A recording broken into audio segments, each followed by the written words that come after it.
Hello guys, আসসালামু আলাইকুম। Welcome back to my channel perfectly আমি। আবারও চলে এলাম আপনাদের মাঝে নতুন একটা রেসিপি নিয়ে। আমি আজকে আপনাদেরকে বানিয়ে দেখাবো ডিম চিতাই রেসিপি। এই জন্য আমি 1 কাপ শুকনা চাউলের আটা নিয়েছি আর নিয়েছি স্বাদ মতো লবণ। নেওয়ার পরে ভালোভাবে হাত দিয়ে লবণ এবং আটাটা ভালোভাবে মিশিয়ে নিতে হবে। এবার আটা এবং লবণটা মিশানো হয়ে গিয়েছে।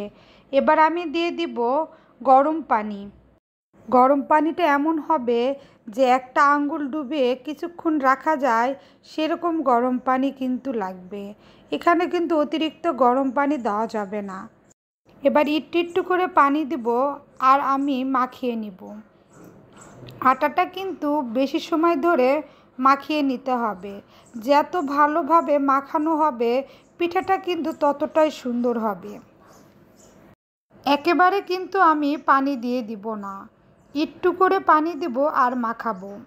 আটাটা কিন্তু আমি 5 মিনিট ধরে মাখাচ্ছি, কারণ এটা হচ্ছে শুকনা চাউলের আটা। আটাটা মাখানো হয়ে গেলে এটাকে আমি রেস্টে রেখে দিব 1 ঘন্টার মতো।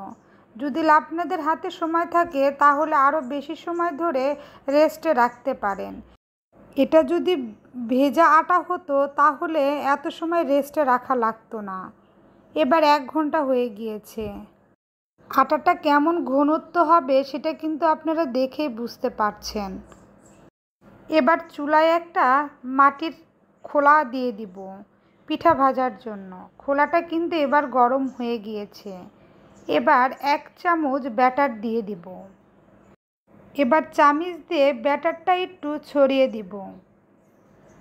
এবার অপেক্ষা করব পিঠা থেকে যখন ফুটি ফুটি হয়ে উঠবে তখন আমি এর উপরে একটা ডিম দিয়ে দিব। এবার কিন্তু ফুটি ফুটি উঠেছে। এবার আমি ডিমটা দিয়ে দিচ্ছি। ডিমটা খুব সাবধানে দিতে হবে যাতে করে ডিমটা পিঠার উপরেই থাকে।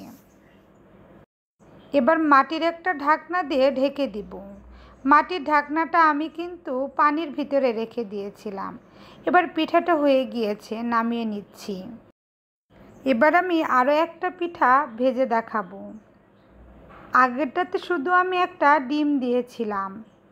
এবার আমি ডিম, ধনেপাতা, কাঁচামরিচ আর একটু লবণ দিয়ে নিব।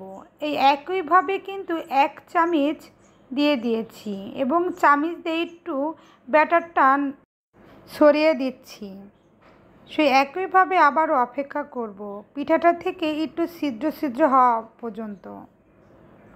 এবার কিন্তু পিঠাটা থেকে ছিদ্র ছিদ্র হয়ে উঠেছে। এবার আমি ডিমটা দিয়ে দিচ্ছি।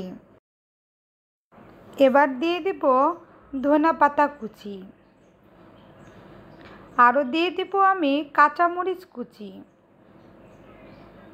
আর দিয়ে দিচ্ছি সামান্য পরিমাণ লবণ। পিঠাটা হওয়ার জন্য আমি একটা মাটির ঢাকনা দিয়ে ঢেকে দিচ্ছি। পিঠাটা এবার হয়ে গিয়েছে, উঠিয়ে ফেলবো। যদি আজকের রেসিপিটা আপনাদের ভালো লেগে থাকে তাহলে লাইক, কমেন্ট, শেয়ার এবং সাবস্ক্রাইব করতে ভুলবেন না। সবাই ভালো থাকবেন, আমার জন্য দোয়া করবেন। আল্লাহ হাফেজ।